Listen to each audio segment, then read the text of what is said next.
Nous n'avions eu aucune peine à trouver la maison de Si al-Arafi. Les gens du quartier Sfah, fiers d'être les voisins d'un homme aussi illustre, s'empressèrent de tout renseigner. Un enfant de mon âge s'était offert de nous accompagner. Il nous guida à travers un dédale de rues de plus en plus étroites, de plus en plus sombres, de plus en plus encombrées, de tas d'ordures et de chats enflanqués. Nous aboutîmes enfin à une petite place inondée de soleil. Sur cet espace lumineux s'ouvraient les entrées de 2 moulins à eau, de 3 portes de maisons vétustes et une bouche d'égout. Des nuages de poussière et de mouches tournoyaient dans l'air. Diverses odeurs s'y livraient, batailles, ordures ménagères, pissadane, cuisine maigre, bons joints et encens y mêlaient leurs effluves. L'enfant qui nous accompagnait pointa son index droit vers la porte centrale, fourra l'index gauche dans sa narine et s'en alla sans rien dire. La porte s'ouvrit, une vieille femme au visage découvert, portant sur la tête une corbeille de rousseau, sortit. Il nous dévisagea calmement, hocha la tête, et elle se dirigea vers le boyau noir par lequel nous étions arrivés. Nous nous engageâmes à la couleleu dans le couloir d'entrée. Nous battions le sol debout de nos babouches avant de poser le pied. Il faisait nuit dans le couloir. Le pavé en était irrégulier. De temps en temps, ma mère ou la Aïcha appelait le prophète à son secours. Elle butait à tour de rôle sur le même obstacle. Un pavé mal ajusté, une brique qui traînait là par mégarde. Le couloir tourna à gauche, la lumière de patio nous éblouit. Nous soupirâmes de contentement. Un pied de vigne grimpait le long du mur qui nous faisait face.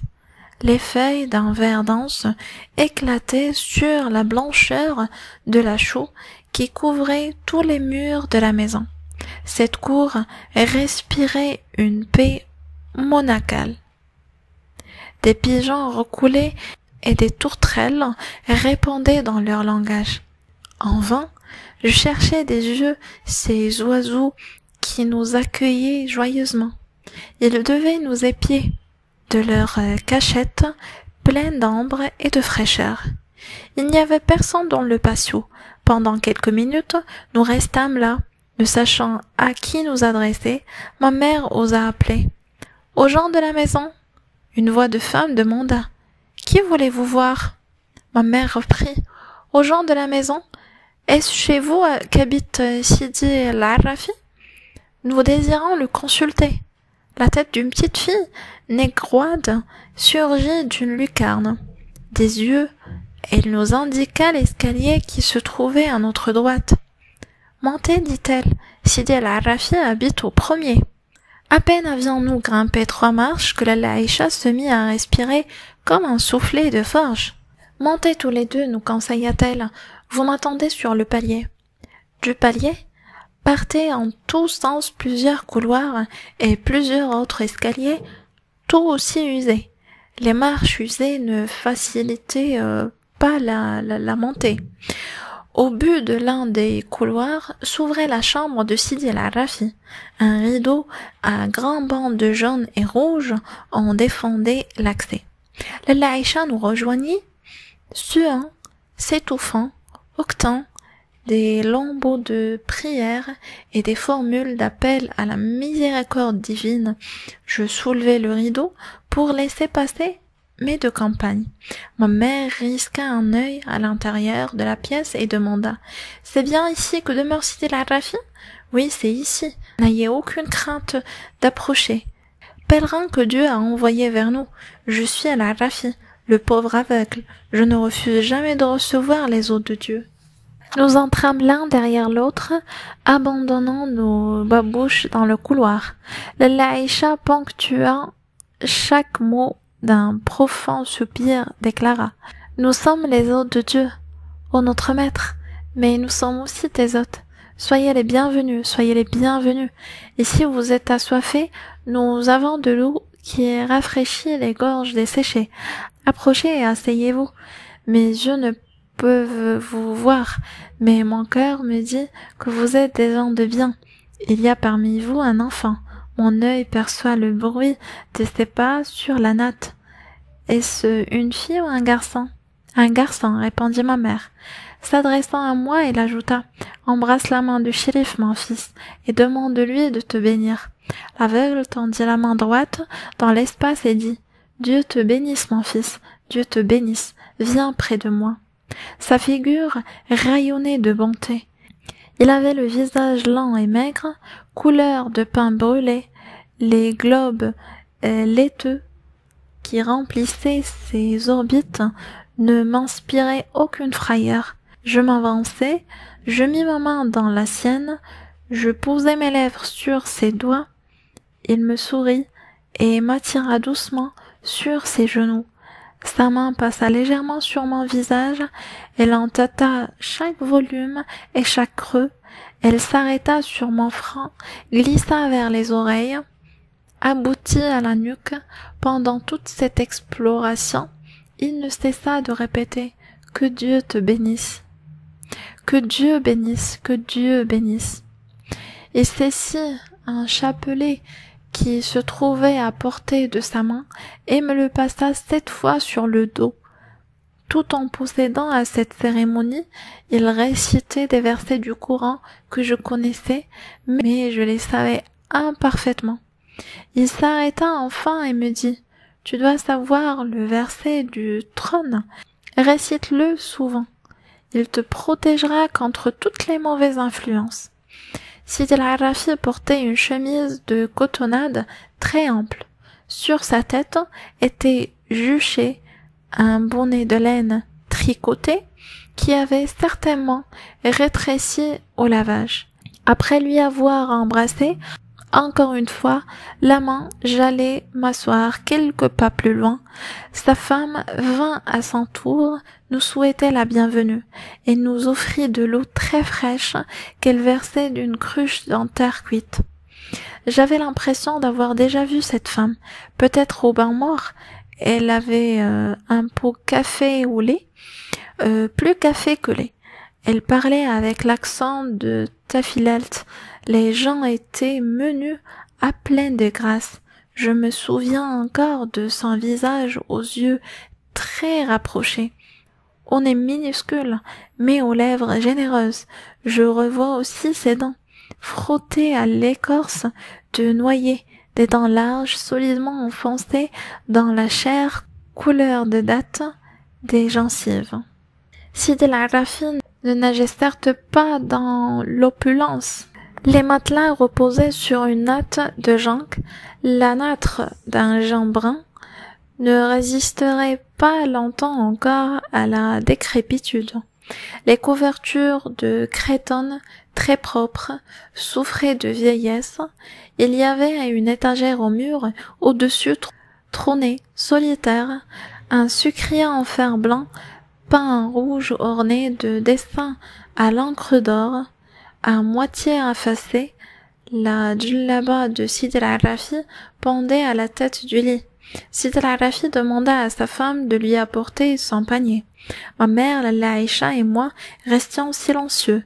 Il allait se passer quelques événements d'importance. Je le sentais. Une vague d'inquiétude me submergea. Je frémissais aussi de curiosité. La femme de Sidi al-Arafi posa devant son mari un panier rond en sparterie, surmonté d'un grand couvercle conique. L'aveugle tendit le bras, rencontra le couvercle et le souleva lentement. Je tendis le cou. J'avais vaguement peur. Je m'attendais à voir surgir un monstre hideux, peut-être un nuage de fumée qui se serait transformé sous nos yeux en un démon, prêt à satisfaire nos moindres caprices. Le panier ne contenait rien de semblable. Il dégageait une douce odeur de benjoin et d'encens. Je regardais de plus près les objets que la main de Sidi al-Arafi s'apprêtait à prendre. Je souris. Le panier de Sidi al-Arafi rappelait ma boîte à merveilles. Je connaissais le secret. Bien sûr, tout le monde disait qu'il était très savant. Un vrai savant doit nécessairement posséder une boîte à merveilles. Je comprenais maintenant, malgré sa cécité, il était gai et de caractère paisible. Il ne voyait pas le soleil, les fleurs et les oiseaux, mais sa nuit s'animait parfois de la joie des personnages que chaque objet de son panier pouvait évoquer. Je tendis moi aussi la main pour toucher les menus objets. Un regard de ma mère arrêta mon geste.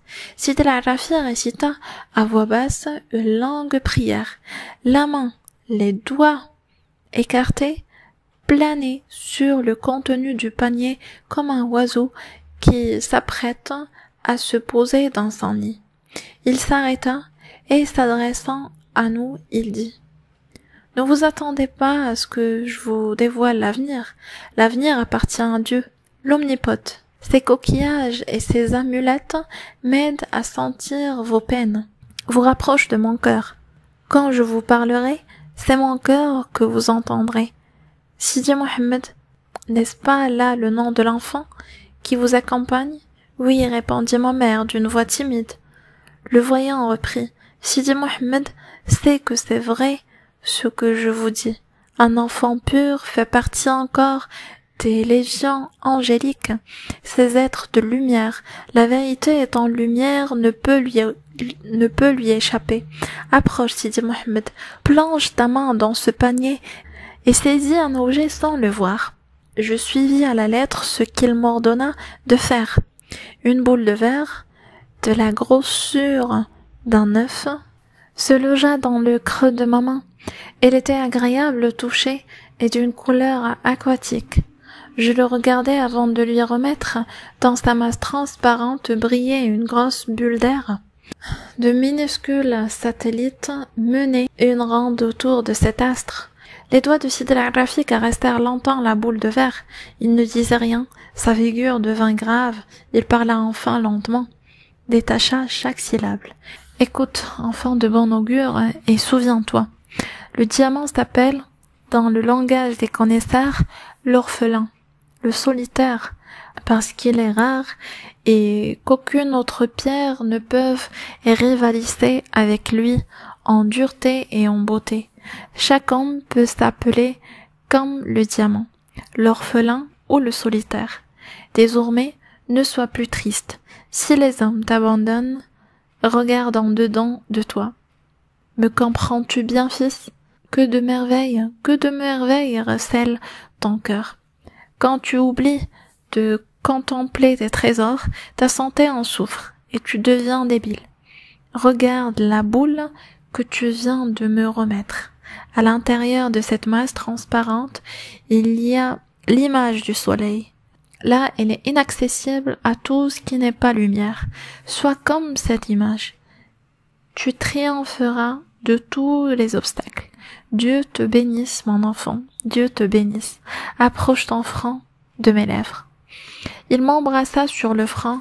Ensuite, nous récitâmes à haute voix, tous les deux, une courte prière. L'émotion m'étranglait. Mes yeux se remplirent de larmes. Je nageais dans la pure félicité. Cette scène avait produit sur ma mère et sur la Aïcha une forte impression. Elle restait silencieuse, dans une attitude de respect. Sidi al-Arafi écarta le panier, demanda à boire, sa femme lui remplit d'eau, un bol en terre poreuse, et s'éclipsa. Le voyant s'essuia la bouche avec une petite serviette éponge qu'il roula ensuite en boule et mit sous l'un de ses genoux. Enfin, il s'adressa aux deux femmes. « Dieu vous a envoyé vers moi parce que vous avez le cœur brisé. Je ne suis qu'un humble esclave, mais le Seigneur m'a choisi pour aider mes frères et soulager leurs maux. Que l'une de vous répète le geste de cet enfant béni et plonge la main dans le panier. » La Laïcha soupira. Tout en allongeant le bras vers le panier, elle saisit un minuscule coquillage. Elle le remit à Sidi al-Arafi et soupira de nouveau.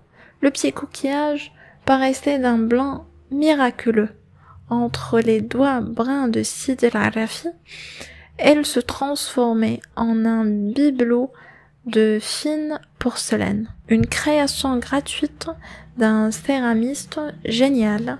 Dans un moment de béatitude, Sidi al-Arafi le passa d'une main à l'autre, le caressa, l'approcha à ses lèvres, avec dévotion, il parla. « Comment t'appelles-tu, femme au cœur généreux ?»« Aïcha, ô cher. » La femme préférée du prophète se nommait ainsi. « Je peux te conseiller de bannir toute tristesse de ton visage, mais tu as tant souffert et tu souffres encore beaucoup. Alors tu ne prêteras qu'une oreille distraire à mes paroles. La blessure semble profonde, pourtant la guérison est proche. Sais-tu, femme, que toute peine annonce une joie, que toute mort précède une résurrection, que toute solitude fait place à des flots de tendresse? Nous n'avons pas à nous révolter, nous n'avons pas à demander des comptes au destin. Sur cette terre, nous subissons des lois que nous ne sommes pas en mesure de comprendre. Acceptons ce que Dieu nous envoie. La tempête emporta le pauvre nid dans ses tourbillons, mais, avec l'aide de Dieu, le nid sera de nouveau reconstruit. Il y aura de nouveau un printemps et des fleurs sur les branches des amandiers. La Laïcha poussa un gémissement et se mit à pleurer. Ma mère sortit sans mouchoir pour s'essuyer les yeux. Moi, je me sentais heureux et délivré. Les paroles de Sidi al-Arafi avaient trouvé un terrain fertile, leurs racines plongées dans le sang de mes veines.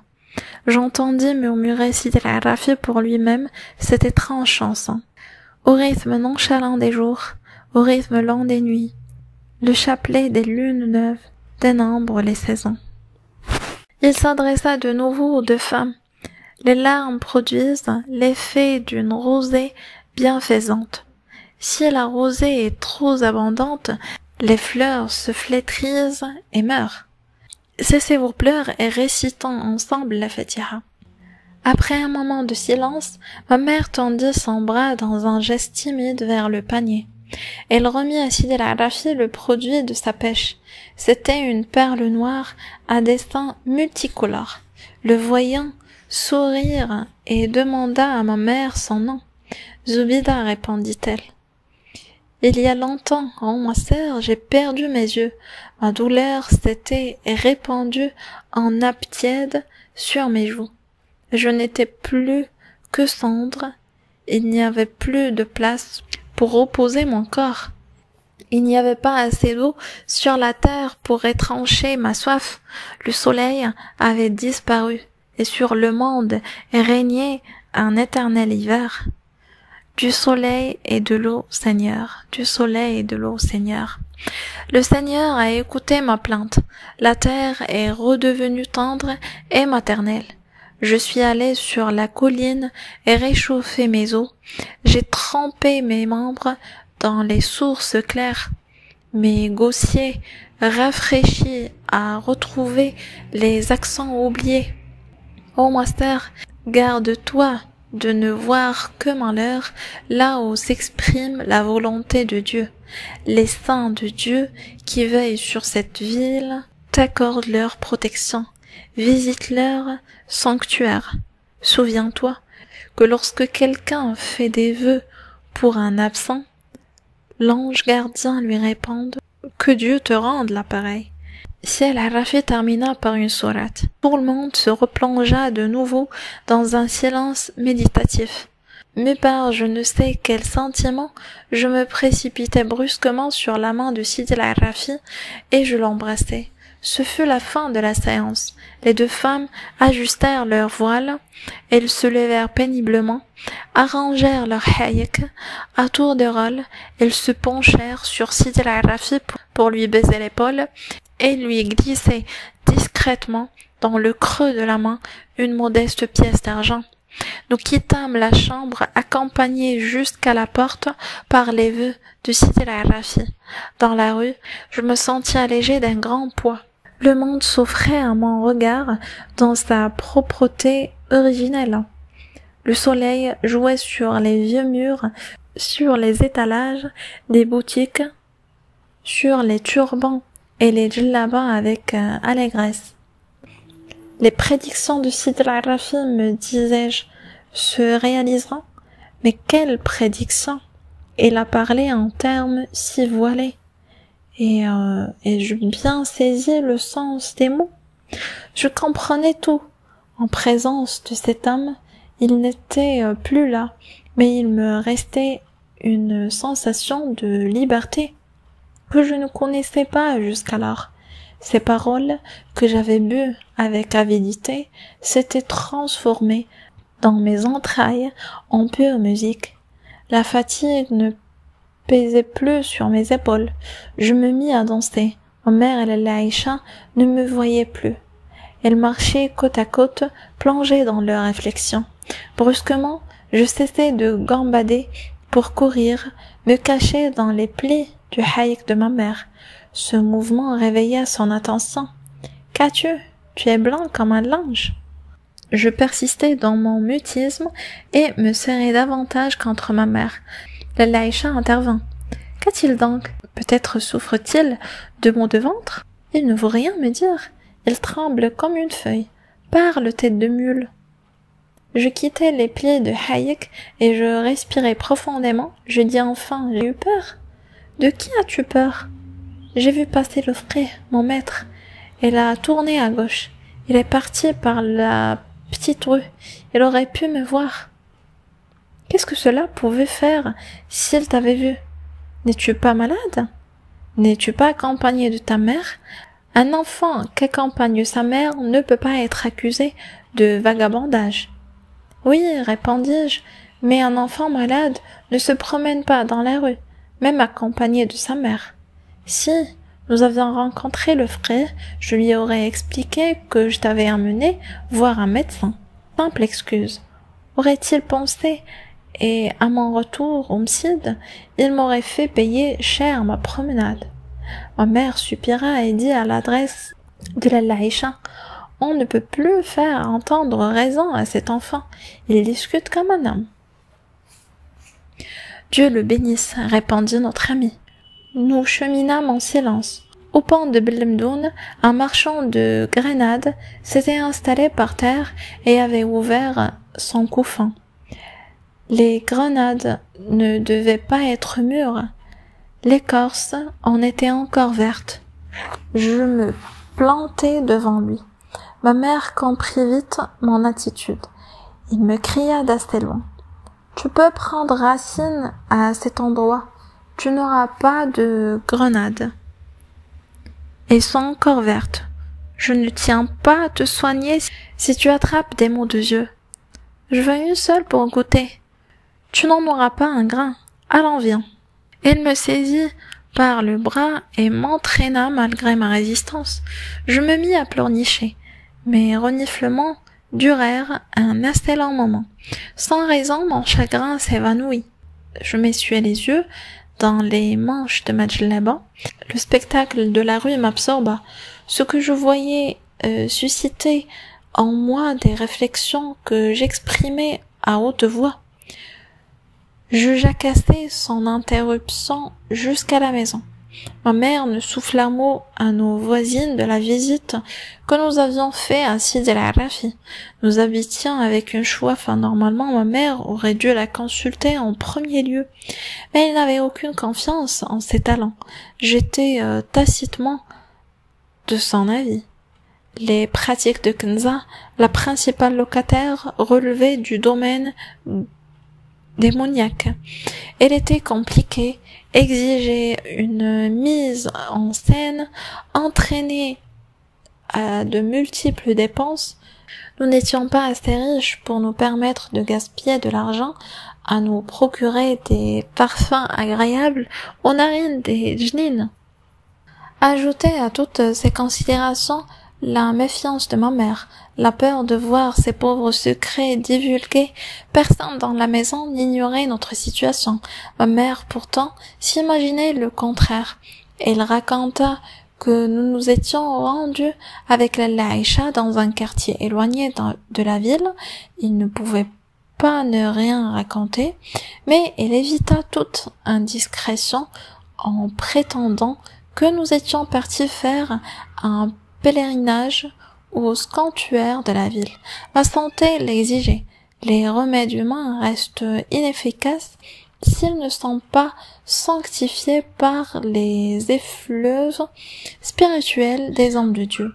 Le lendemain de notre sortie avec la Aïcha, ma mère me fit part de son intention de me garder à la maison durant toute l'absence de mon père.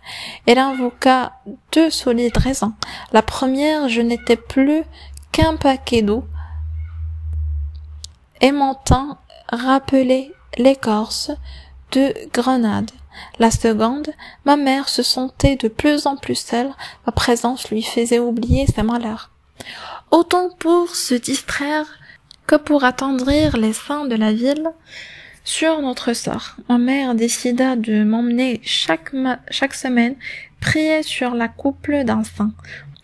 Notre ville foisonne de tombes qui abritent les restes de chauffats, des chefs de confrérie, de pieux législateurs auxquels la foi populaire reconnaît des pouvoirs. Chaque 100 ans a son jour de visite particulier. Le lundi pour Sidi Ahmed Ben Yahya, le mardi pour Sidi Ali Diab, le mercredi pour Sidi Ali Bouraleb, etc. Tout cela, je le savais, tout le monde le savait.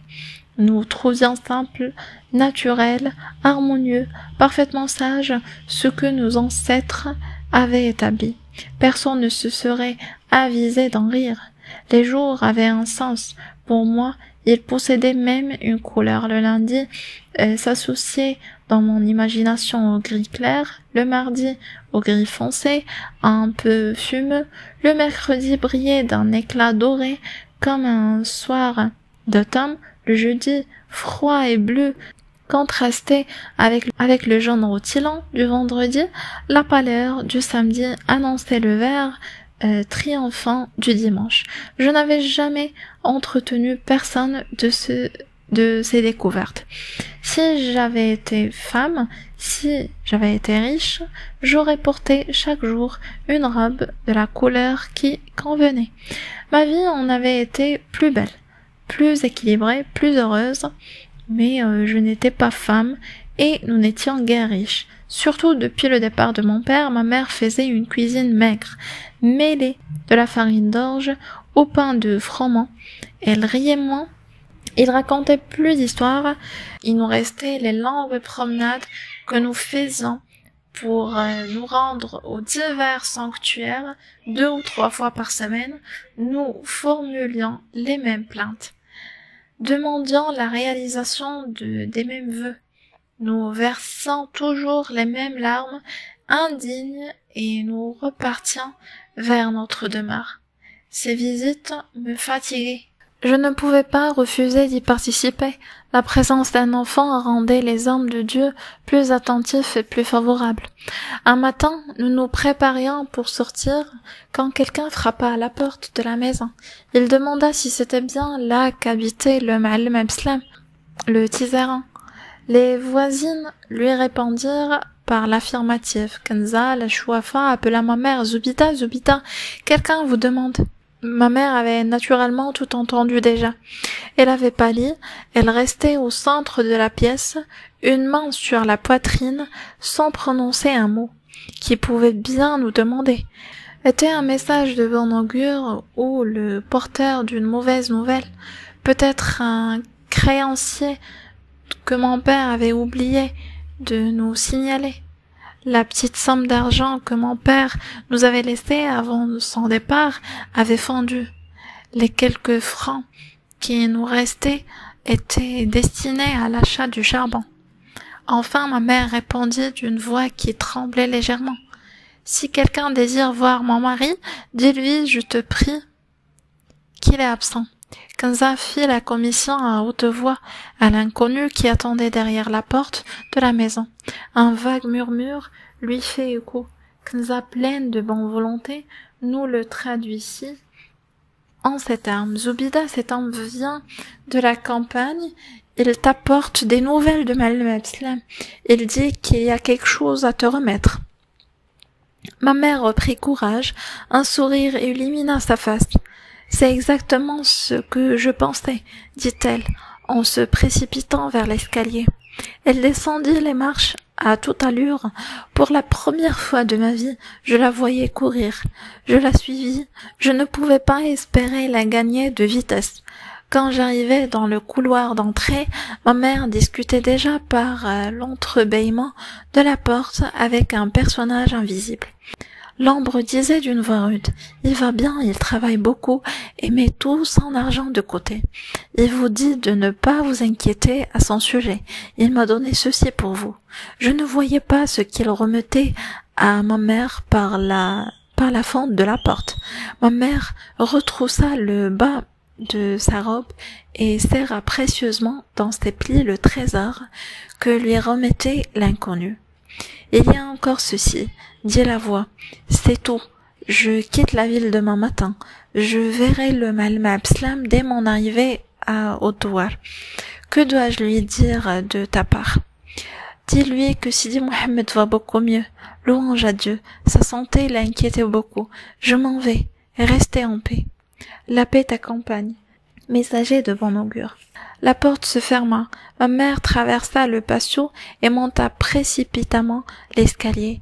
Déjà les questions fusaient de toutes les chambres. Rahma se pencha à la fenêtre. Kenza, qui l'avait près depuis, lâcha ses sous et son savon. Fatma Bziouya abandonna son rouet, toute interrogée à la fois ma mère sur la santé de mon père, sur son nouveau travail, sur l'endroit où il se trouvait. Mais ma mère répondait par des mots vagues suivis d'un cortège de formules de politesse. La curiosité de nos voisines se montrait tenace.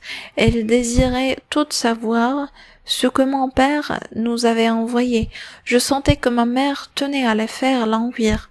Quand j'arrivai dans notre chambre, je trouvai posé sur la petite table ronde une douzaine d'œufs, un pot de terre ébréché plein de beurre et une bouteille d'huile d'un brun sombre. Je regardais ma mère, il rayonnait de joie, ses yeux étaient remplis de larmes. « Regarde, me dit-elle, ce que ton père nous a envoyé. Il nous a pas oubliés, il est loin, mais il veille sur nous. Il nous a même fait parvenir de l'argent. Regarde, regarde. » Elle ouvrit la main, je vis 3 pièces d'argent jeter le reflet de clair de lune. Ce monologue fut murmuré à mi-voix, mais les oreilles qui guettaient ces instants supprirent le mot argent. Le mot magique voyagea d'une bouche à l'autre. Nos voisines, à demi satisfaites, reprirent leurs ouvrages. Elles savaient fort bien que ma mère ne leur cacherait pas longtemps sa bonne fortune. Moi, je pensais surtout à notre promenade qui paraissait très compromise. Je ne le regrettais pas. La gaieté de ma mère me gagna. Tout se mit à chanter en moi et autour de moi. Nous sommes riches, répétai-je pour moi-même 1 semaine auparavant. Je n'osais même pas penser à l'étendue de notre pauvreté. La misère habitait nos murs, suintait du plafond, imprégnée de sang moderne jusqu'à notre linge.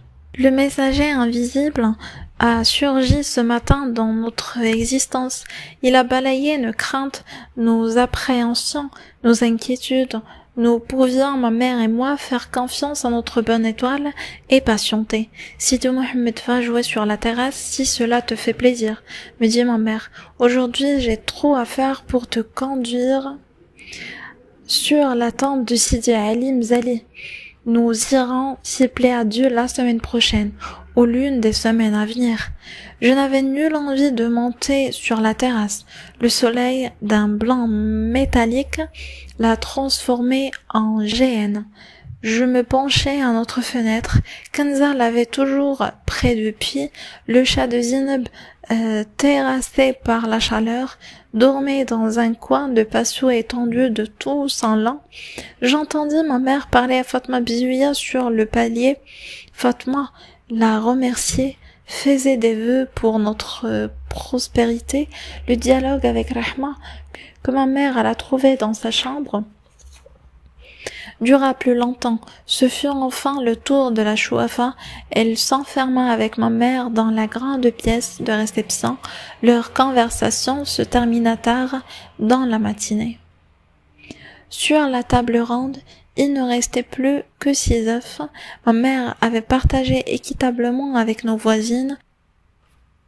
J'adorais les œufs. Leur vue me faisait saliver abondamment. Avant de préparer le repas, ma mère monta sur la terrasse. Je l'entendis bavarder avec la négresse qui habitait une maison mitoyenne. Le soir, tout le quartier savait qu'un passager était venu d'une lointaine campagne, chargé de richesses diverses qui nous étaient destinées. La Laïcha arriva à l'improviste. Je ne m'en étonnais pas. Sa présence était pour moi liée à toutes les manifestations familiales. Notre joie, surtout celle de ma mère, ne serait pas complète si elle ne le partageait pas avec sa vieille amie. Ma mère se hâta de mettre la table. Elle sacrifia les 6 œufs. Nous les mangeâmes brouillés. Durant le repas, elle raconta en détail l'événement du jour. Elle décrivait le physique de l'envoyé de mon père. Elle l'avait à peine aperçu dans l'ombre. Parla de sa surprise, de ses appréhensions, remercia Dieu de ses dons et le pria de veiller sur ses humbles serviteurs dont nous étions les plus humbles. « Et toi, demanda-t-elle à Laïcha, comment vont tes affaires? Louange à Dieu, viens demain me voir, je te réserve une surprise. » Se peut-il que ton mari soit revenu à la maison? Il en prend le chemin et paye cher les souffrances qu'il m'a infligées. Mais viens demain matin, tu en seras bien plus lent. Maintenant, il faut que je te quitte. Je suis passée juste pour te demander de venir demain. La Laïcha se leva, s'enveloppa dans son haïk et se dirigea vers l'escalier.